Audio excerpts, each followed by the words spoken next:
Price the Lord. God bless you. ದೇವರು ನಿಮ್ಮನ್ನು ಆಶೀರ್ವದಿಸಿದ್ದಾನೆ. ಆಶೀರ್ವದಿಸಿ ಇನ್ನೂ ಕೂಡ ಹೆಚ್ಚಾಗಿ ಆಶೀರ್ವದಿಸಲಿ. ಯೇಸು ಕ್ರಿಸ್ತನ ಸುಮಧುರ ನಾಮಕ್ಕೆ ನಾನು ಸ್ತೋತ್ರ ಮಾಡುತ್ತೇನೆ ಮತ್ತು ಯೇಸು ಕ್ರಿಸ್ತನ ನಾಮದಲ್ಲಿ ನಿಮಗೆಲ್ಲರಿಗೂ ಈ ಒಂದು ಸಜೀವ ವಾಕ್ಯದ ಪರವಾಗಿ ವಂದಿಸುತ್ತೇನೆ. ನಮ್ಮ ದೇವರು, ನಾನು ಯಾವಾಗಲೂ ಹೇಳುವಂಥ ಮಾತು, ನಮ್ಮ ದೇವರು ಒಳ್ಳೆಯವನು, ಆತನು ಯಾವಾಗಲೂ ಒಳ್ಳೆಯದನ್ನೇ ಮಾಡುವ ಆತನು. ಕ್ರಿಸ್ಮಸ್ ಸೀಸನಲ್ಲಿ ಇಡೀ ಲೋಕ ತಯಾರಾಗಿದೆ. ಕ್ರಿಸ್ಮಸ್ ಸೀಸನ್ ಎಲ್ಲರೂ ಆಚರಿಸ್ತಾ ಇದ್ದಾರೆ, ವಿಜೃಂಭಣೆಯಿಂದ ಆಚರಿಸ್ತಾ ಇದ್ದಾರೆ. Very nice. ಎಲ್ಲರಿಗೂ ಖುಷಿ ಏನಂದರೆ ಯೇಸು ಕ್ರಿಸ್ತನ ಹುಟ್ಟಿದ ದಿನ, ಯೇಸು ಕ್ರಿಸ್ತನ ಬರ್ತ್ಡೇಯನ್ನು ಆಚರಿಸುವುದರಲ್ಲಿ ಬ್ಯುಸಿ. ಅದಕ್ಕೆ ಪೂರ್ವ ಸಿದ್ಧತೆಗಳೆಲ್ಲ ಆಗಿ 24 ತಾರೀಕಿಗೆ 25 ತಾರೀಕಿಗೆ ಸಂಭ್ರಮ. Okay, very nice. ಬಟ್ ಆಚರಿಸುವ ಮಧ್ಯದಲ್ಲಿ ನಮಗೆ ಪ್ರತಿಯೊಬ್ಬರಿಗೆ ತಿಳಿಯಬೇಕಾದಂಥ ಬಹಳ ಪ್ರಾಮುಖ್ಯವಾದ ಅಂಶ ಇದೆ. ಯಾವ ಕರ್ತನ ಬರ್ತ್ಡೇಯನ್ನು ಆಚರಿಸ್ತಾ ಇದ್ದೇವೆಯಾ, ಆ ಬರ್ತ್ಡೇ ಆಚರಿಸುವ ಮಧ್ಯದಲ್ಲಿ ಆ ದಿನ ಅಥವಾ ಅದರ ನಂತರ ಪ್ರತಿದಿನವೂ ಪ್ರಾಮುಖ್ಯವಾದ ವ್ಯಕ್ತಿ ಯಾರು? ಸ್ವಾಭಾವಿಕವಾಗಿ ನಮ್ಮ ಕುಟುಂಬದಲ್ಲಿ ಯಾರ್ದಾದ್ರೂ ಒಬ್ಬರದ್ದು ನಿಮ್ಮ ಕುಟುಂಬದಲ್ಲಿ ಬರ್ತ್ಡೇ ಆಚರಿಸುವಾಗ ಆ ದಿನದ ಒಂದು ಸ್ಪೆಷಲ್ ವ್ಯಕ್ತಿ ಯಾರಂದರೆ ಆ ಬರ್ತ್ಡೇ ವ್ಯಕ್ತಿ. ಎಲ್ಲರೂ ಬಂದು ಅವನನ್ನು ಕೇಳ್ತಾರೆ, ಎಲ್ಲಿದ್ದಾನೆ, ಎಲ್ಲಿದ್ದಾಳೆ, ಎಲ್ಲಿದ್ದಾನೆ, ಎಲ್ಲಿದ್ದಾಳೆ ಅಂತ. ಬಟ್ ಇಲ್ಲಿ ಯೇಸು ಕ್ರಿಸ್ತನ ಬರ್ತ್ಡೇನ ಆಚರಿಸಿದ್ದಾರೆ, ರೈಟ್. ಆದರೆ ಆ ಬರ್ತ್ಡೇಯಲ್ಲಿ ವ್ಯಕ್ತಿ ಪ್ರಾಮುಖ್ಯವಾದ ವ್ಯಕ್ತಿ ಯಾರು? ಜನರ ಅಲ್ಲ, ಯೇಸು ಸ್ವಾಮಿ. ಯೇಸು ಸ್ವಾಮಿ ಅಂತೂ ಅಲ್ಲಿ ಬೈಬಲ್ನಲ್ಲಿ ಬರೆಯಿಲ್ಲ ನನ್ನ ಬರ್ತ್ಡೇಯನ್ನು ಆಚರಿಸಿ ಅಂತ. ಬಟ್ ಒಂದನ್ನು ಆಚರಿಸಲಿಕ್ಕೆ ಹೇಳಿದ್ದಾನೆ. ಅದು ಯಾವುದು ಅಂದರೆ ಕರ್ತನ ಮೇಜನ್ನು. ನಾನು ಬರುವವರೆಗೆ ಸಭೆಗೆ ಹೇಳಿದ್ದಾನೆ, ನಾನು ಬರುವವರೆಗೆ ನನ್ನ ಪ್ರಸಿದ್ಧಿಗೋಸ್ಕರ, ನನ್ನ ನೆನೆಸುವುದಕ್ಕೋಸ್ಕರ ಇದನ್ನು ಮಾಡಿರಿ ಅಂತ ಹೇಳಿದ್ದಾನೆ. ಮಾಡಿರಿ, ವರ್ಷಕ್ಕೊಮ್ಮೆ ಅಲ್ಲ, ಕುಟುಂಬದಲ್ಲಿ ಎವ್ರಿ ವೀಕ್ ಎವ್ರಿ ಡೇ ಮಾಡಿದ್ರೂ ತೊಂದರೆ ಇಲ್ಲ. ಸಭೆಗಳಲ್ಲಿ ತಿಂಗಳಿಗೊಮ್ಮೆ ಮಾಡ್ತಾರೆ. Okay, very good. ಬಟ್ ಇಲ್ಲಿ ದ ಕ್ರಿಸ್ಮಸ್ ಅಂದರೆ ಯೇಸು ಕ್ರಿಸ್ತನ ಜನನ ದಿನ ಎಂಬುದಾಗಿ ಆಚರಿಸುತ್ತಾರೆ.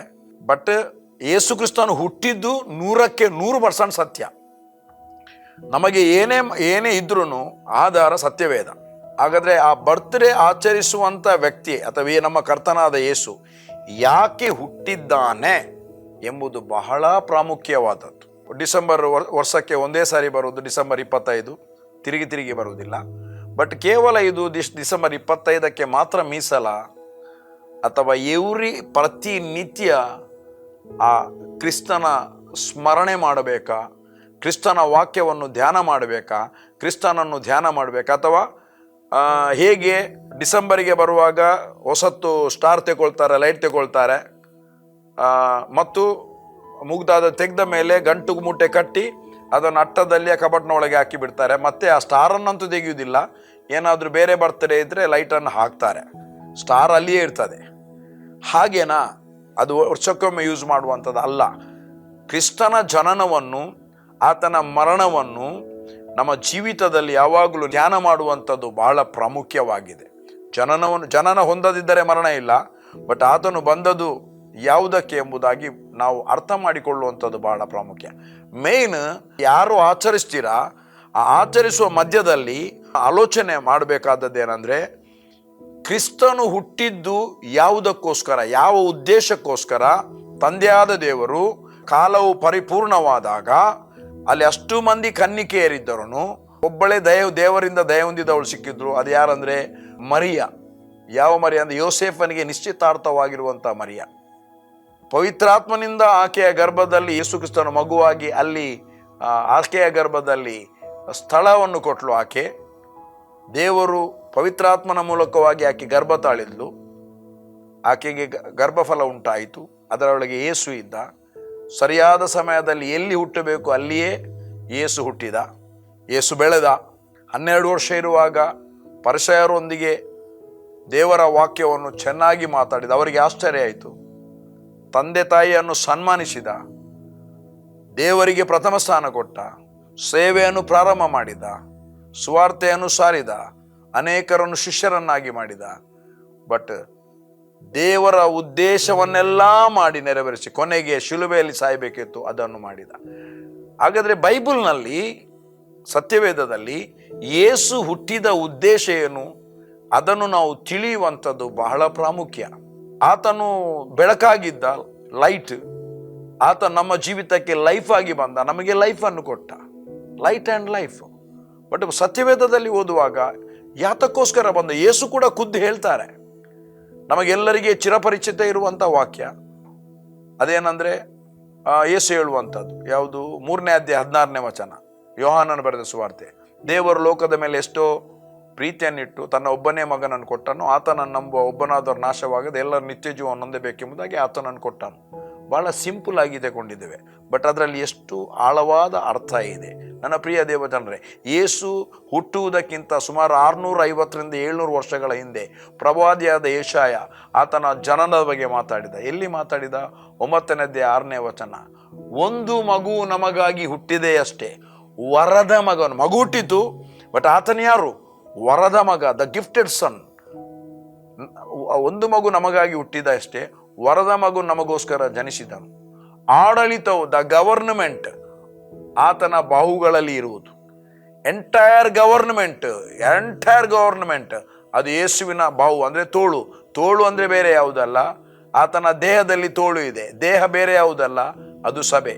ಅಂದರೆ ಎಂಟೈರ್ ಗವರ್ನಮೆಂಟ್ ಆತನು ತನ್ನ ಸಭೆಗೆ ಕೊಟ್ಟಿದ್ದಾನೆ. ಓಕೆ, ಅದ್ಭುತ ಸ್ವರೂಪನು ನಂಬರ್ 1, ಆಲೋಚನಕರ್ತನು ನಂಬರ್ 2, ಪರಾಕ್ರಮದ ದೇವರು, ನಿತ್ಯನಾದ ತಂದೆ, ಸಮಾಧಾನದ ಪ್ರಭು ಆತನ ಹೆಸರು. ಅದ್ಭುತ ಸ್ವರೂಪನು, ಆಲೋಚನಕರ್ತನು. ಯೇಸು ಪರಾಕ್ರಮಿಯಾದ ದೇವರು, ಆತನೇ ನಿತ್ಯನಾದ ತಂದೆ ಎಂಬುದಾಗಿ ಬೈಬಲ್ ಹೇಳ್ತದೆ. ಮತ್ತು 5ನೇ ಸಂಗತಿ, ಆತನು ಸಮಾಧಾನದ ಪ್ರಭು, ಪ್ರಿನ್ಸ್ ಆಫ್ ಪೀಸ್. ಭೂಲೋಕದಲ್ಲಿ ಬಂದು ದೇವರ ಮತ್ತು ಮನುಷ್ಯರ ಮಧ್ಯದಲ್ಲಿ ಸಮಾಧಾನವನ್ನು ಮಾಡಿದ ಆತನು ಯೇಸು. ಬಹಳ ಪ್ರಾಮುಖ್ಯ. ನಾವು ಬೈಬಲ್ನಲ್ಲಿ ನೋಡುವ ಯಾವ ಉದ್ದೇಶಕ್ಕೋಸ್ಕರ ತಂದೆಯಾದ ದೇವರು ತನ್ನ ಒಬ್ಬನೇ ಮಗನನ್ನು ಕೊಟ್ಟಿದ್ದಾನೆ. ಆಗ ನಾನು ಹೇಳಿದೆ. ಮತ್ತು ಇನ್ನೊಂದು ವಚನ ಹೇಳ್ತದೆ, 7ನೇ ಅಧ್ಯಾಯ 14ನೇ ವಚನ. ಇಗೋ, ಒಬ್ಬ ಕನ್ನಿಕೆಯು ಗರ್ಭಿಣಿಯಾಗಿ ಮಗನನ್ನು ಹಡೆದು ಅವನಿಗೆ ಇಮ್ಮಾನುವೇಲ್ ಎಂದು ಹೆಸರಿಡುವನು. ಅವನು ಕೆಟ್ಟದ್ದು ಬೇಡ, ಒಳ್ಳೆಯದು ಬೇಕು ಅನ್ನುವಷ್ಟು ಬಲ್ಲವನಾಗುವ, ಮೊಸರನ್ನು ಜೇನುತುಪ್ಪವನ್ನು ತಿನ್ನುವನು ಎಂಬುದಾಗಿ ಬರೆದಿದೆ. ಇಮ್ಮಾನುವೇಲ್ ಅಂದ್ರೆ ಅರ್ಥ ಹೊಸ ಒಡಂಬಡಿಕೆಯಲ್ಲಿ ಹೇಳ್ತದೆ. ಅದೇ ವಚನ, ಇದೇ ವಚನ ರಿಪೀಟ್ ಎಲ್ಲಿ? ಗಬ್ರಿಯಲ ದೂತನು ಯೋಸೆಫನೊಂದಿಗೆ ಮಾತಾಡ್ತಾನೆ, ಮರಿಯಳೊಂದಿಗೆ ಮಾತಾಡ್ತಾನೆ. ಇಮ್ಮಾನುವೇಲ್ ಅಂದರೆ ದೇವರು ಜನರ ಸಂಗಡ ಇರ್ತಾನೆ ಎಂಬುದಾಗಿ ಅರ್ಥ. ದೇವರು ನಿಮ್ಮ ಸಂಗಡ ಇದ್ದಾನೆ ಎಂಬುದಾಗಿ. ಇನ್ನೊಂದ್ಸರಿ ಬಂದು ಹೇಳ್ತಾನೆ, ಆತನಿಗೆ ಯೇಸು ಎಂಬುದಾಗಿ ಹೆಸರಿಡಬೇಕು. ಅದರ ಅರ್ಥ ಏನು? ಯೇಸು ಎಂಬ ಪದದ ಏನರ್ಥ? ಆತನು, ಯೇಸು ಅಂದ್ರೆ ಯೇಸು ತನ್ನ ಜನರನ್ನು ಅವರ ಪಾಪದಿಂದ ಬಿಡಿಸ್ತಾನೆ, ಕಾಯುತ್ತಾನೆ. ನನ್ನ ಪ್ರಿಯ ದೇವ ಜನರೇ, ಒಬ್ಬನು ಅನೇಕ ಸೆಂಟರ್ಗಳಿವೆ, ಕುಡುಕತನ, ಡ್ರಗ್ಸ್ ಎಡಿಕ್ಷನ್, ಯಾವುದೆಲ್ಲ ಎಡಿಕ್ಷನ್ ಇದೆ ಅದರಿಂದ ಬಿಡಿಸಬಲ್ಲ. ಈಗ ಇನ್ನೊಂದು ಎಡಿಕ್ಷನ್ ಸ್ಟಾರ್ಟ್, ಅದನ್ನು ಕೂಡ ಬಿಡಿಸ್ತಾ ಇದ್ದಾರೆ ಇಲ್ಲಿ ಬಾಳಿಗದಲ್ಲಿ. ಯಾವುದಂದ್ರೆ ಮೊಬೈಲ್ ಎಡಿಕ್ಷನ್ ಆಗಿ ಕೆಲವರು ಎಲ್ಲ ಭಾರಿ ಸೀರಿಯಸ್ ಆಗಿದ್ದಾರೆ, ಮಕ್ಕಳು ಸೀರಿಯಸ್ ಆಗಿದ್ದಾರೆ ಮೊಬೈಲ್ ಗೇಮಲ್ಲಿ. ಎಡಿಕ್ಷನ್ ಇಂದ ಬಿಡಿಸುವಂತ ಸೆಂಟರ್ಗಳಿದೆ. ತಿರುಗಿ ಆ ಎಡಿಕ್ಷನ್ಗೆ ತಿರುಗಿ ಸಿಕ್ಕಿ ಬೀಳುವುದಿಲ್ಲ ಎಂಬ ಗ್ಯಾರಂಟಿ ಇಲ್ಲ. ಬಟ್ ಇದರಲ್ಲಿ ಹಾಗೆ ಅಲ್ಲ. ಯೇಸು ಅಂದ ಹೆಸರಿನ ಹತ್ರ ಅವನು ತನ್ನ ಜನರನ್ನು ಅವರ ಪ್ರಾಬ್ಲಮ್, ಪಾಪದಿಂದ ಬಿಡಿಸ್ತಾನೆ ಮತ್ತೆ ಕಾಯ್ತಾನೆ. ಹೇಗೆ? ಪಾಪ ಮಾಡದ ಹಾಗೆ, ತಿರುಗಿ ಅದರಲ್ಲಿ ಸಿಕ್ಕಿ ಬೀಳದ ಹಾಗೆ ಕಾಪಾಡುತ್ತಾನೆ ಎಂಬುದಾಗಿ ಸತ್ಯವೇದದಲ್ಲಿ ಬರೆಯಲ್ಪಟ್ಟಿದೆ. ಆತನ ಹೆಸರಿನ ಅರ್ಥ ಉದ್ದೇಶ. ಅದಕ್ಕೆ ನಾವು ಉದ್ದೇಶ ಓದುವ ನೋಡಿ. ಯೇಸು ಬರುವಾಗ ಬೈಬಲ್ನಲ್ಲಿ ಲೂಕನು ಬರೆದ ಸುವಾರ್ತೆ 2ನೇ ಅಧ್ಯಾಯ 10 ಮತ್ತು 11ನೇ ವಚನ ಬರ್ತದೆ. ಇಗೋ, ದಾವೀದನೂರಿನಲ್ಲಿ ಬಹಳ ಸುಂದರವಾದ ಒಂದು ವಚನ. ನನಗೆ ಅದು ಯಾವಾಗಲೂ ಕೇಳುವಾಗ ಭಾರಿ ಖುಷಿ. ನಾನು ಗಟ್ಟಿ ಮನೆಯಲ್ಲಿ ಒಬ್ಬನಿರುವಾಗ ದೊಡ್ಡ ಸ್ವರದಲ್ಲಿ ಮಾತಾಡ್ತಿದ್ದೆ, ಆ ವಚನವನ್ನು ಹೇಳ್ತಿದ್ದೆ ದೊಡ್ಡ ಸ್ವರದಲ್ಲಿ. ಸ್ವರನೇ ದೊಡ್ಡದು, ಇನ್ನು ದೊಡ್ಡದಾದ್ರೆ ಎಷ್ಟಾಗಿರ್ಬಹುದು ಲೆಕ್ಕ ಮಾಡಿ. 2ನೇ ಅಧ್ಯಾಯ 10 ಮತ್ತು 11ನೇ ವಚನ. ಹೆದರಬೇಡಿರಿ, ಕೇಳಿರಿ, ಜನರಿಗೆಲ್ಲ ಮಹಾ ಸಂತೋಷವನ್ನುಂಟು ಮಾಡುವ ಶುಭ ಸಮಾಚಾರನಿಗೆ ತಿಳಿಸ್ತೇನೆ. ಅದೇನೆಂದರೆ, ಈ ಹೊತ್ತು, ಆ ದಿವಸ ಹೇಳಿದ್ದು, ನಿಮಗೋಸ್ಕರ ದಾವೀದನೂರಿನಲ್ಲಿ ಒಬ್ಬ ರಕ್ಷಕನು ಹುಟ್ಟಿದ್ದಾನೆ. ನಿಮಗೋಸ್ಕರ, ದಾವೀದನ ಊರಿನಲ್ಲಿ ನಿಮಗೋಸ್ಕರ ಒಬ್ಬ ರಕ್ಷಕನು ಹುಟ್ಟಿದ್ದಾನೆ. ಅಂದ್ರೆ ಪ್ರತಿಯೊಬ್ಬ ಜನರಿಗೆ ರಕ್ಷಣೆಯನ್ನು ಕೊಡುವುದಕ್ಕೋಸ್ಕರ ದೇವರು ಯೇಸುವನ್ನು ಕಳಿಸಿದ್ದಾನೆ. ಮತ್ತೊಂದು ಉಂಟು, ಎಂಥ ಆಗಿದ್ದಾನೆ ಅಂತ. ಮತ್ತಾಯನು ಬರೆದ ಸುವಾರ್ತೆ 4ನೇ ಅಧ್ಯಾಯ 16ನೇ ವಚನ, ಅದು ಯೆಶಾಯ 9ನೇ ಅಧ್ಯಾಯ 2ನೇ ವಚನದಲ್ಲಿ ಕೂಡ ಇದೆ. ಜೆಬುಲೋನ್ ಸೀಮೆ ಮತ್ತು ನೆಫ್ತಲೀಮ್ ಸೀಮೆ, 15ರಿಂದ ಓದ್ತೇನೆ. ಯೋರ್ದಾನಿನಾಚೆ ಸಮುದ್ರದ ಕಡೆಗಿರುವ ಸೀಮೆ, ಅನ್ಯ ಜನಗಳಿರುವ ಗಲಿಲಾಯದ ಸೀಮೆ, ಕತ್ತಲಲ್ಲಿ ವಾಸಿಸಿದ ಈ ಸೀಮೆಗಳ ಜನರಿಗೆ ದೊಡ್ಡ ಬೆಳಕು ಕಾಣಿಸಿತು. ಕಾರ್ಗತ್ತಲಾದ ದೇಶದಲ್ಲಿದ್ದವರಿಗೆ ಸೂರ್ಯೋದಯವಾಯಿತು ಎಂಬುದು. ಅಂದಿನಿಂದ ಯೇಸು ಪರಲೋಕ ರಾಜ್ಯ ಸಮೀಪಿಸಿತು, ದೇವರ ಕಡೆಗೆ ತಿರುಗಿಕೊಳ್ಳಿ ಎಂದು ಸಾರಿ ಹೇಳುವುದಕ್ಕೆ ಪ್ರಾರಂಭಿಸಿದನು. ಇಲ್ಲಿ ಕತ್ತಲಲ್ಲಿ ವಾಸಿಸಿದ ಈ ಸೀಮೆಗಳ ಜನರಿಗೆ ದೊಡ್ಡ ಬೆಳಕು. ಯೇಸು ಸಣ್ಣ ಬೆಳಕಲ್ಲ, ಬಹಳ ದೊಡ್ಡ ಬೆಳಕು. ಯೇಸುವನ್ನು ಲೋಕಕ್ಕೆ ಬೆಳಕನ್ನಾಗಿಯೇ ಕಳಿಸಿದ. ಅದಕ್ಕೆ ಯೋಹಾನನೊಂದು ಮಾತು ಹೇಳ್ತಾನೆ. ಯೋಹಾನನ ಸುವಾರ್ತೆ 1ನೇ ಅಧ್ಯಾಯ, ಇದೆಲ್ಲ ಬಾಯಾಟು ಗೊತ್ತಿರುವ ವಚನ ನಿಮಗೆಲ್ಲ. 1ನೇ ಅಧ್ಯಾಯ, ಆತನಲ್ಲಿ ಜೀವ ಇತ್ತು, ಯೇಸುವಿನಲ್ಲಿ. ಆ ಜೀವವು, ಯೇಸುವಿನಲ್ಲಿರುವ ಜೀವವು ಮನುಷ್ಯರಿಗೆ ಬೆಳಕಾಗಿತ್ತು. ಆ ಬೆಳಕು ಕತ್ತಲಲ್ಲಿ ಪ್ರಕಾಶಿಸುತ್ತದೆ, ಕತ್ತಲು ಆ ಬೆಳಕನ್ನು ಅಥವಾ ಅದನ್ನು ಮುಸುಕಲಿಲ್ಲ. ಅಂದ್ರೆ ಯೇಸು ಯಾರಾಗಿದ್ದಾನೆ, ಯೇಸುವನ್ನು ಯಾತಕ್ಕೋಸ್ಕರ ಭೂಲೋಕಕ್ಕೆ ಕಳಿಸಿದ್ದಾನೆ, ಇದನ್ನು ನಾವು ತಿಳಿದು ನಾವು ಜೀವಿಸುವಂಥದ್ದು ಬಹಳ ಪ್ರಾಮುಖ್ಯವಾದದ್ದು. ಒಂದು ವೇಳೆ ಇದು ನಾವು ತಿಳಿಯದೆ ಹೋದರೆ, ಯೇಸು ಎಂಬ ಪದದ ಅರ್ಥ ನಮಗೆ ಗೊತ್ತಿಲ್ಲದೆ ಹೋದರೆ, ತಿಳಿಯದೆ ಹೋದರೆ ನಮ್ಮ ಜೀವಿತ ವ್ಯರ್ಥ ಅಲ್ಲ, ಜೀವಿತ ವ್ಯರ್ಥ. ಹಾಗಾಗಿ ಯಾವುದೇ ನಾವು ಮಾಡಿದ್ರೂ ಅದು ದೇವರಿಗೆ ಸಮರ್ಪಕ ಆಗುವುದಿಲ್ಲ. ಯೇಸು ಏನಕ್ಕೋಸ್ಕರ ಬಂದಿದ್ದಾನೆ ಎಂಬ ಉದ್ದೇಶ ನಮಗೆ ಸರಿಯಾಗಿ ಅರ್ಥ ಆದರೆ, ಅದರ ನಂತರ ಅರ್ಥ ಆದ ಮೇಲೆ ನಾವು ಏನೆಲ್ಲ ಮಾಡ್ತೇವೆ ಅದು ನಮಗೆ ಅರ್ಥ ಆದದಕ್ಕೆ ನಾವು ಮಾಡುವವರಾಗಿರುತ್ತೇವೆ. ಒಂದು ವೇಳೆ ಅರ್ಥ ಆಗದಿದ್ದರೆ ಮಾಡುವಂಥದ್ದು ತಪ್ಪಾಗಿರಬಹುದು. ಬಟ್ ಯೇಸು ಈ ಭೂಲೋಕಕ್ಕೆ ಬಂದದ್ದು ಯಾವ ಉದ್ದೇಶ ಎಂಬುದಾಗಿ ದೇವರ ಮಕ್ಕಳಾಗಿರುವ ನಮಗೆ ತಿಳಿದಾಗ, ಒಬ್ಬ ವ್ಯಕ್ತಿಗೆ ತಿಳಿದಾಗ, ಅವನ ಜೀವಿಸುವ ಶೈಲಿಯೇ ಬದಲಾಗ್ತದೆ. ಅವನು ದೇವರ ಚಿತ್ತಾನುಸಾರವಾಗಿ ಜೀವಿಸುತ್ತಾನೆ. ದೇವರು ಅವನಲ್ಲಿ ಯಾವ ಸಂಕಲ್ಪವನ್ನು ಇಟ್ಟಿದ್ದಾನೆ ಆ ಸಂಕಲ್ಪದ ಪ್ರಕಾರ ಜೀವಿಸ್ತಾನೆ. ಎಷ್ಟೋ ಜನರಿಗೆ ಯೇಸು ಬಂದ ಉದ್ದೇಶ ಗೊತ್ತಿಲ್ಲ, ಅದು ಬಿಡಿ. ತಾವು ಇಲ್ಲಿ ಯಾಕೆ ಇದ್ದೇವೆ, ನಾನು ವಾಕ್ಯಾನುಸಾರವಾಗಿ ಮಾತಾಡ್ತಾ ಇದ್ದೇನೆ. ಈಗ ನನಗೆ ಯೇಸು ಬಂದ ಉದ್ದೇಶ ನನಗೆ ತಿಳಿಯದಿದ್ದರೆ ದೇವರು ನನ್ನಲ್ಲಿಟ್ಟ ಉದ್ದೇಶ ನಾನು ತಿಳಿಯುವುದು ಹೇಗೆ?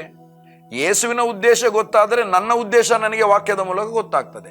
ನಾನು ಈ ಲೋಕದಲ್ಲಿ ಯಾಕೆ ಇದ್ದೇನೆ, ನಾನು ಈ ಭೂಮಿಯ ಮೇಲೆ ಯಾಕೆ ಇದ್ದೇನೆ, ನಾನು ಎಲ್ಲಿಂದ ಬಂದಿದ್ದೇನೆ, ಇಲ್ಲಿ ಯಾಕೆ ಇದ್ದೇನೆ, ಇನ್ನು ಮುಂದೆ ಎಲ್ಲಿಗೆ ಹೋಗುತ್ತೇನೆ, ಈ ಲೋಕದಲ್ಲಿ ನನ್ನ ಜೀವಿತ ಅಂತ್ಯವಾದರೆ ನಾನು ಎಲ್ಲಿಗೆ ಹೋಗುತ್ತೇನೆ, ಇದೆಲ್ಲ ನನಗೆ ಗೊತ್ತಾಗುತ್ತೆ. ಇಲ್ಲದಿದ್ದರೆ ಆತ್ಮೀಕ ಲೋಕದಲ್ಲಿ ನಾವು 2 ಲೋಕದಲ್ಲಿ ಜೀವಿಸ್ತಾ ಇದ್ದೇವೆ. ಒಂದು ಸ್ವಾಭಾವಿಕ ಲೋಕ, ಮತ್ತೊಂದು ಆತ್ಮೀಕ ಲೋಕ. ಸ್ವಾಭಾವಿಕ ಲೋಕದಲ್ಲಿ ಸ್ವಾಭಾವಿಕ ಜನರಾಗಿ ಜೀವಿಸ್ತೇವಾಗಲಿ, ಸ್ವಾಭಾವಿಕ ಲೋಕದಲ್ಲಿ ಆತ್ಮೀಕ ಲೋಕದ ಜನರಾಗಿ ನಾವು ಜೀವಿಸಲಿಕ್ಕೆ ಆಗುವುದಿಲ್ಲ. ಸ್ವಾಭಾವಿಕ ಲೋಕದಲ್ಲಿ ದೇವರ ಆತ್ಮಿಕ ಮಕ್ಕಳಾದ ನಾವು ಆತ್ಮೀಕ ಲೋಕದವರಾಗಿ ನಾವು ಈ ಲೋಕದಲ್ಲಿ ಜೀವಿಸುವುದಕ್ಕಾಗಿ ಕರೆಯಲ್ಪಟ್ಟಿದ್ದೇವೆ. ಆ ಜೀವಿಸಲಿಕ್ಕೆ ಸುಲಭ ಆಗ್ತದೆ ಉದ್ದೇಶ ಸಫಲವಾದ ಅರ್ಥ ಆದಾಗ. ಉದ್ದೇಶ ಗೊತ್ತಿಲ್ಲದಿದ್ದರೆ ಕ್ರಿಸ್ಮಸ್ ಮಾಡಿ ಏನು ಪ್ರಯೋಜನ, ಬರ್ತ್ಡೇ ಮಾಡಿ ಏನು ಪ್ರಯೋಜನ? ಅದು ಬರ್ತದೆ ಹೋಗ್ತದೆ. ವರ್ಷಕ್ಕೆ 1 ದಿವಸ, ವರ್ಷದಲ್ಲಿ 1 ದಿವಸ ಕುಡಿತಾರೆ, ಡ್ಯಾನ್ಸ್ ಮಾಡ್ತಾರೆ. 3D ಅನೇಕ ನೋಡುವುದು, 3D ಅನ್ನು ನೋಡ್ತೇವೆ. Drink, dine, dance. ಮತ್ತೆ 3C English alphabet, cake, Carol, candles. ಇದು ಆಗ್ತದೆ, ಮುಗಿಯಿತು, 12 ಪೌಂಡು, ಫಿನಿಶ್. ಬಟ್ ಕ್ರಿಸ್ತನ ಯೇಸು ಯಾಕೆ ಬಂದಿದ್ದಾನೆ, ಅದರ ಮೂಲ, ಅದರ ಉದ್ದೇಶ ಗೊತ್ತಾದರೆ ನಮ್ಮ ಜೀವಿತ, ನಾವು ಬೆಳಕಾಗಿರ್ತೇವೆ. ನಮ್ಮ ಜೀವಿತದಲ್ಲಿ ನಿತ್ಯ ಜೀವ ಇರ್ತದೆ. ನಿತ್ಯ ಜೀವದಲ್ಲಿ ನಾವು ಜೀವಿಸ್ತೇವೆ. ಪರಲೋಕ ಭಾವದವರಾಗಿ ಜೀವಿಸ್ತೇವೆ. ಮಹಿಮೆಕರವಾಗಿ ಜೀವಿಸ್ತೇವೆ. ದೇವರ ಜೀವ ನಮ್ಮಲ್ಲಿ ನೆಲೆಗೊಂಡಿರುತ್ತದೆ. ದೇವರ ಜೀವ ನಮ್ಮಲ್ಲಿ, ನಿತ್ಯ ಜೀವ ನಮ್ಮಲ್ಲಿ ಇರುತ್ತದೆ. ಆ ಜೀವ ಮಗನಾದ ಯೇಸುವಿನಲ್ಲಿತ್ತು. ಅದು ನಮಗೆ ದೇವರು ಕೊಟ್ಟಿದ್ದಾನೆ, ಅನುಗ್ರಹ ಮಾಡಿದ್ದಾನೆ. ತಂದೆ ನಮಗೆ ಅನುಗ್ರಹ ಮಾಡಿದ್ದಾನೆ. ಎಲ್ಲ ಸಂಗತಿಗಳು ಅರ್ಥ ಆಗ್ತದೆ. ಉದ್ದೇಶ ಅರ್ಥ ಆಯಿತು. ಆ ಉದ್ದೇಶ ನಮ್ಮ ಜೀವಿತದಲ್ಲಿ ಸಫಲವಾಯಿತು. ಇಲ್ಲದಿದ್ದರೆ ವೇಸ್ಟ್. ಮನೆಯಲ್ಲಿ ನಮ್ಮ ಮಕ್ಕಳ ಬರ್ತ್ಡೇ ಮಾಡ್ತೇವೆ. ಯಾಕೆ ಮಾಡ್ತೇವೆ ಅಂದರೆ, ಚಿಕ್ಕ ಮಕ್ಕಳದ್ದು, ದೊಡ್ಡವ್ರದ್ದು ಮಾಡ್ತಾ ಇರ್ತಾರೆ.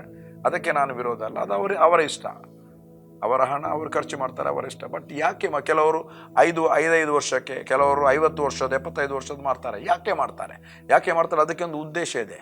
50 ವರ್ಷ ದೇವರು ನನ್ನನ್ನು ಬಹಳ ಸುಕ್ಷೇಮದಲ್ಲಿ ನನ್ನನ್ನು ಸಾಕಿ ಸಲಹಿದ್ದಾನೆ, ನನ್ನನ್ನು ಪ್ರೊಟೆಕ್ಟ್ ಮಾಡಿದ್ದಾನೆ, ನನಗೆ ರಕ್ಷಣೆಯನ್ನು ಒದಗಿಸ್ತಾನೆ, ಆತನ ಮಹಿಮೆಯನ್ನು ಒದಗಿಸ್ತಾನೆ, 50 ವರ್ಷದಲ್ಲಿ ಎಲ್ಲ ಕೇಡಿಯಿಂದ ತಪ್ಪಿಸ್ತಾನೆ ಅಂತ ಕೃತಜ್ಞತಾ ಕೂಟವಾಗಿ ಮಾಡ್ತಾರೆ. ಹಾಗೆ ಮಾಡಿದರೆ ಅದು ಸಮರ್ಪಕ. Very nice.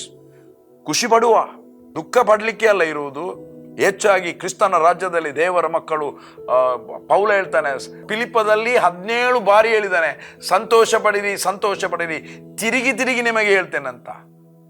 ತಪ್ಪಿಯೋದ ಮಗನ ಆ ಸಾಮ್ಯದಲ್ಲಿ ಮನೆಯಲ್ಲಿರುವ ಮಗನ ಹತ್ರ ಆ ತಂದೆ ಹೇಳ್ತಾನೆ, ಉಲ್ಲಾಸ ಪಡುವುದು, ಸಂತೋಷ ಪಡುವುದು ಮಾನ್ಯವಾದದ್ದು, ನ್ಯಾಯವಾದದ್ದು ಎಂಬುದಾಗಿ. ಅಫ್ಕೋರ್ಸ್ ಉಲ್ಲಾಸ ಪಡೋದು ಹೇಗೆ?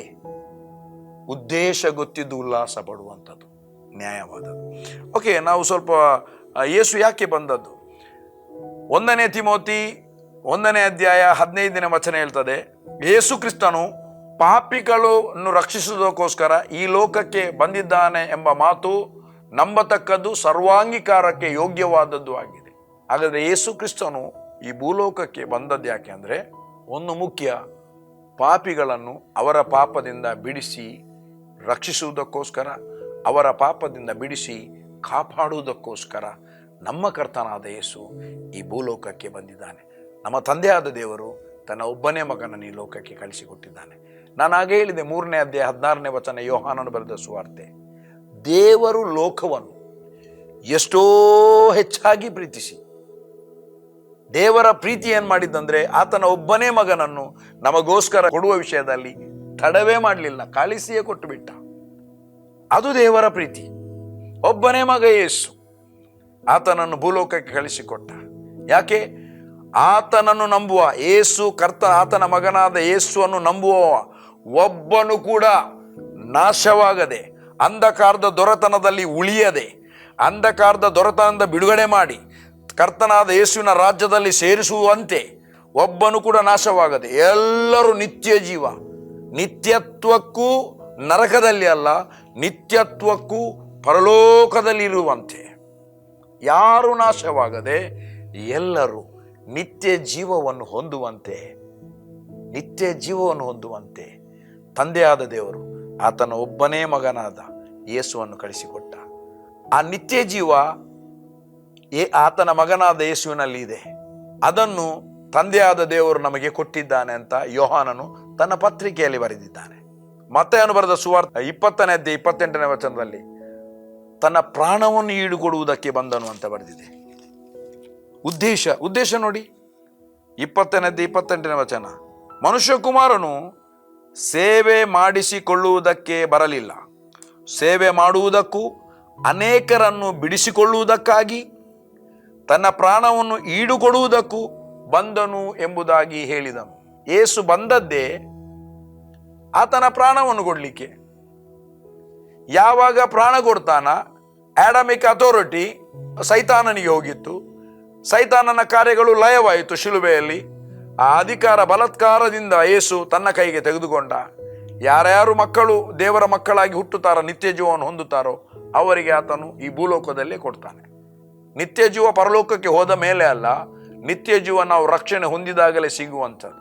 ಯಾರ್ಯಾರನ್ನು ಆತನ ನಂಬುತ್ತಾರೋ ಅವರಿಗೆ ನಿತ್ಯ ಜೀವವನ್ನು ಕೊಡಬೇಕೆಂಬುದಾಗಿ ಯೇಸು ಬಂದನು. ನಮಗೆ ನಿತ್ಯ ಜೀವವನ್ನು ಕೊಟ್ಟಿದ್ದಾನೆ. ನಿತ್ಯ ಜೀವವನ್ನು ಕೊಡುವುದಕ್ಕಾಗಿ ತಂದೆಯಾದ ದೇವರು ತನ್ನ ಒಬ್ಬನೇ ಮಗನಾದ ಯೇಸುವನ್ನು ಕಳಿಸಿಕೊಟ್ಟಿದ್ದಾನೆ. ನನ್ನ ಪ್ರಿಯ ದೇವಜನರೇ, ಲೂಕ 19ನೇ ಅಧ್ಯಾಯ 10ನೇ ವಚನದಲ್ಲಿ ಬಹಳ ಸುಂದರವಾದ ಒಂದು ವಚನ ಬರೆದಿದೆ. ಲೂಕನು ಬರೆದ ಸುವಾರ್ತೆ 19ನೇ ಅಧ್ಯಾಯ 10ನೇ ವಚನ, ಮನುಷ್ಯಕುಮಾರನು ಕೆಟ್ಟು ಹೋದ ಪಾಪಿಗಳನ್ನು ಹುಡುಕಿ ರಕ್ಷಿಸುವುದಕ್ಕೋಸ್ಕರ ಬಂದನು. ಈ ವಚನ ಅಲ್ಲಿರುವಂಥದ್ದು. ಇದನ್ನು ಕೇಳಿ ಯೇಸು, ಇವತ್ತು ಈ ಮನೆಗೆ ರಕ್ಷಣೆ ಆಯಿತು, ಇವನು ಸಹ ಅಬ್ರಾಹ್ಮನ ವಂಶಿಕನಲ್ಲವೇ? ಮನುಷ್ಯಕುಮಾರನು ಅಂದರೆ ಯೇಸು ಕೆಟ್ಟು ಹೋಗಿರುವುದನ್ನು ಹುಡುಕಿ ರಕ್ಷಿಸುವುದಕ್ಕೆ ಬಂದನು. ಉದ್ದೇಶ, ಯೇಸು ಬಂದ ಉದ್ದೇಶವನ್ನು ನಾನು ಮಾತನಾಡ್ತಾ ಇದ್ದೇನೆ.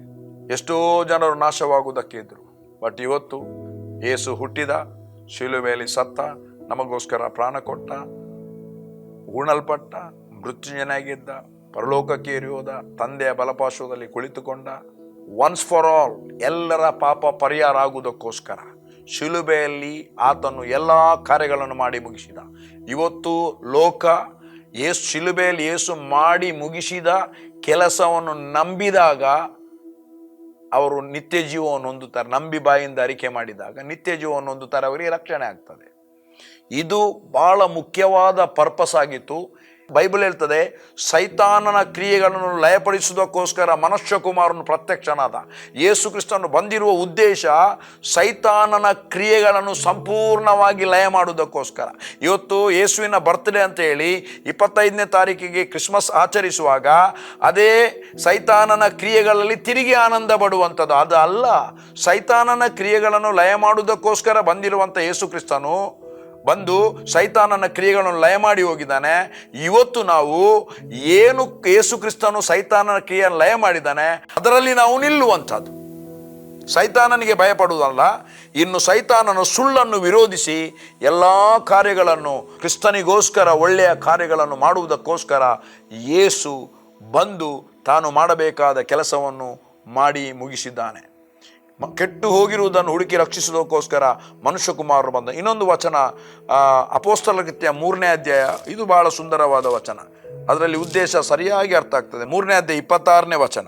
ಮೊದಲು ನಿಮಗಾಗಿಯೇ ದೇವರು ತನ್ನ ಸೇವಕನನ್ನು ಏರ್ಪಡಿಸಿ ಈತನು ನಿಮ್ಮಲ್ಲಿ ಪ್ರತಿಯೊಬ್ಬನನ್ನು ಅವನವನ ಕೆಟ್ಟ ನಡತೆಗಳಿಂದ ತಿರುಗಿಸಿ ನಿಮ್ಮನ್ನು ಆಶೀರ್ವದಿಸಬೇಕೆಂದು ಆತನನ್ನು ಕೊಟ್ಟಿದ್ದಾನೆ. ತಂದೆಯಾದ ದೇವರು ಯೇಸುವನ್ನು ಕಳಿಸಿಕೊಟ್ಟದಂದು ಯಾಕೆಂದರೆ ಇಲ್ಲಿರುವ ಪ್ರತಿಯೊಬ್ಬರನ್ನು ಅವರವರ ನಡತೆಯಿಂದ, ಕೆಟ್ಟ ನಡತೆಯಿಂದ ತಿರುಗಿಸಿ ಜನರೆಲ್ಲರನ್ನು ಆಶೀರ್ವದಿಸುವುದಕ್ಕಾಗಿ ಯೇಸುವನ್ನು ತಂದೆಯಾದ ದೇವರು ಕಳಿಸಿಕೊಟ್ಟಿದ್ದಾನೆ. ಅದೇ ಯೋಹಾನನು ಬರೆದ ಸುವಾರ್ತೆ 3ನೇ ಅಧ್ಯಾಯ 36ನೇ ವಚನ ಓದುವ. ತಂದೆಯಾದ ದೇವರು ತನ್ನ ಮಗನನ್ನು ಪ್ರೀತಿಸಿ ಎಲ್ಲವನ್ನು ಆತನ ಕೈಯಲ್ಲಿ ಕೊಟ್ಟಿದ್ದಾನೆ. ಆತನ ಮಗನನ್ನು ನಂಬುವವನಿಗೆ ನಿತ್ಯ ಜೀವ ಉಂಟು. ಮಗನಿಗೆ ಒಳಗಾದವನು ಜೀವವನ್ನು ಕಾಣುವುದೇ ಇಲ್ಲ. ದೇವರ ಕೋಪವು ಅವನ ಮೇಲೆ ನೆಲೆಗೊಂಡಿರುವುದು.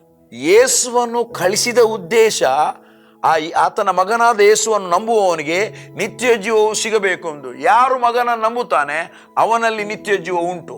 ಮಗನನ್ನು ನಂಬದವನಿಗೆ ಅವನಿಗೆ ನಿತ್ಯ ಜೀವ ಸಿಗುವುದಿಲ್ಲ. ಅವನಿಗೆ ನಂಬದವನಿಗೆ ದೇವರ ಕೋಪ ನೆಲೆಗೊಂಡಿರುತ್ತದೆ. ಹಾಗಾಗಿ ಪ್ರಿಯರೇ, ಸಮಯ ಆಯಿತು. ದೇವರ ನಾಮಕ್ಕೆ ಸ್ತೋತ್ರ. ಈ ಒಂದು ತಿಂಗಳು ಅನೇಕ ಕ್ರೈಸ್ತರ ಮನೆ ಬಹಳ ಅಲಂಕೃತವಾಗಿರುತ್ತದೆ. ಒಳ್ಳೆಯದು. ಹೇಗೆ ಮನೆ ಅಲಂಕೃತ ವರ್ಷಕ್ಕೆ ಒಮ್ಮೆ ಆಗ್ತದ, ಈ ವರ್ಷ ಇಡೀ ನಮ್ಮ ಜೀವಿತ ಅಲಂಕೃತವಾಗಿರಲಿ, ಕ್ರಿಸ್ತೀಯ ಅಲಂಕೃತವಾಗಿ ನಮ್ಮ ಜೀವಿತ ನೆಲೆಗೊಂಡಿರಲಿ. ಮತ್ತು ಕ್ರಿಸ್ತನು ಯಾವ ಉದ್ದೇಶಕ್ಕೋಸ್ಕರ ಜನಿಸಿದನೋ ಆ ಉದ್ದೇಶ ಪ್ರತಿಯೊಬ್ಬರ ಜೀವಿತದಲ್ಲಿ ನೆರವೇರಲಿ. ಮತ್ತು ಪ್ರತಿಯೊಬ್ಬನು ಯೇಸು ಕ್ರಿಸ್ತನ ಹೆಜ್ಜೆಯ ಜಾಡಿನಲ್ಲಿ ನಡೆಯಲಿ ಎಂಬುದಾಗಿ ನಾನು ಬಯಸ್ತೇನೆ. ನಾನು ನಡೆಯುತ್ತೇನೆ, ಅದನ್ನೇ ಎಲ್ಲರಲ್ಲಿ ಆಗಬೇಕೆಂಬುದಾಗಿ ನಾನು ಕರ್ತನಲ್ಲಿ ಅದನ್ನು ಬಯಸುವವನಾಗಿದ್ದೇನೆ. ನನ್ನ ಪ್ರಿಯ ದೇವಜನರೇ, ಬೇಗನೆ ನ್ಯೂ ಇಯರ್ ಬರ್ತದೆ. ಅದಕ್ಕೆ ಅಡ್ವಾನ್ಸ್ ಆಗಿ ನಾನು ವಿಶ್ ಮಾಡ್ತಾ ಇದ್ದೇನೆ. ನ್ಯೂ ಇಯರ್ನ ವಿಶ್ ಕೂಡ ಅಡ್ವಾನ್ಸ್ ಆಗಿ ಮಾಡ್ತೇನೆ. ನಿಮಗೆ 2026 ಪ್ರಾಸ್ಪರಸ್ ಅಬಂಡೆಂಟ್ ಬ್ಲೆಸ್ಸಿಂಗ್ನಲ್ಲಿ ಮತ್ತು ಮನೆಯಲ್ಲಿ ಎಲ್ಲ ಕೊರತೆ ಮತ್ತು ಎಲ್ಲ ತೊಂದರೆಗಳಿಂದ ತಪ್ಪಿಸಿ ನಿಮ್ಮನ್ನು ಜಯಭರಿತವಾಗಿ ನಡೆಸಲಿ ಎಂಬುದಾಗಿ ನಾನು ಹಾರೈಸುತ್ತಾ ಪ್ರಾರ್ಥಿಸುವವನಾಗಿದ್ದೇನೆ. ನಿಮ್ಮನ್ನು ಬ್ಲೆಸ್ ಮಾಡ್ತೇನೆ. ನಿಮ್ಮ ಜೀವಿತದಲ್ಲಿ ಒಂದು ತೀರ್ಮಾನ ಉಂಟಾಗಲಿ. ಈ ದಿನದಿಂದ ದೇವರ ಉದ್ದೇಶದಲ್ಲಿಯೇ ನಾನು ನಡೆಯುತ್ತೇನೆ. ದೇವರು ಯಾವ ಉದ್ದೇಶಕ್ಕೋಸ್ಕರ ಕ್ರಿಸ್ತನನ್ನು ಕಳಿಸಿದಾನೋ ಆ ಎಲ್ಲ ಉದ್ದೇಶ ನಮ್ಮ ಜೀವಿತದಲ್ಲಿ ನೆರವೇರಲಿ ಎಂಬುದಾಗಿ ನೀವು ಬಯಸಿ ಮತ್ತು ಅದಕ್ಕೋಸ್ಕರ ನಿಲ್ಲಿ ಮತ್ತು ದೇವರ ಉದ್ದೇಶದಂತೆ ನೀವು ಕೂಡ ಜೀವಿಸಿ ಎಂಬುದಾಗಿ ನಾನು ಕರ್ತನಲ್ಲಿ ಕೇಳುತ್ತೇನೆ, ನಿಮ್ಮಲ್ಲಿ ಕೂಡ ಕೇಳಿಕೊಳ್ಳುತ್ತೇನೆ. ನನ್ನ ಪ್ರಿಯ ದೇವಜನರೇ, ಕರ್ತನ ಬರೋಣ ಬೇಗನೆ ಇದೆ. ನಾವು ಮುಖಾಮುಖಿಯಾಗಿ ಆತನನ್ನು ನೋಡಿಕೊಳ್ಳಲಿಕ್ಕೆ ಇದೆ, ಸಂಧಿಸಲಿಕ್ಕೆ ಇದೆ. ಅದಕ್ಕಾಗಿ prepare yourself for the rapture of God, prepare yourself for the second coming of God. ನಿಮ್ಮನ್ನು ಕರ್ತನ ಬರೋಣಕ್ಕೆ ಪ್ರಿಪೇರ್ ಮಾಡಿ. God bless you. ತಂದೆಯಾದ ದೇವರೇ, ನಿನ್ನ ಘನವುಳ್ಳ ನಾಮಕ್ಕೆ ಸ್ತೋತ್ರವನ್ನು ಮಾಡ್ತೇನೆ. ನೀನು ಒಳ್ಳೆಯವನು ಸ್ವಾಮಿ. ಈ ಒಂದು ವರ್ಷ ಅವರು 2026ಕ್ಕೆ ಹೋಗುವಾಗ ಅವರ ಇವೆಲ್ಲರ ಜೀವಿತದಲ್ಲಿ ಉನ್ನತವಾದ ಆಶೀರ್ವಾದ ಉಂಟಾಗಲಿ. ಉನ್ನತವಾದ ಆಶೀರ್ವಾದದಲ್ಲಿ ಎಲ್ಲರೂ ನಡೆಸಲ್ಪಡಲಿ ಎಂಬುದಾಗಿ ಪ್ರಾರ್ಥಿಸ್ತೇನೆ. ನಿನ್ನ ಘನವುಳ್ಳ ನಾಮಕ್ಕೆ ಸ್ತೋತ್ರ, ಯೇಸುವಿನ ನಾಮದಲ್ಲಿ ತಂದೆಯೇ. ಆಮೇನ್, ಆಮೇನ್, ಆಮೇನ್.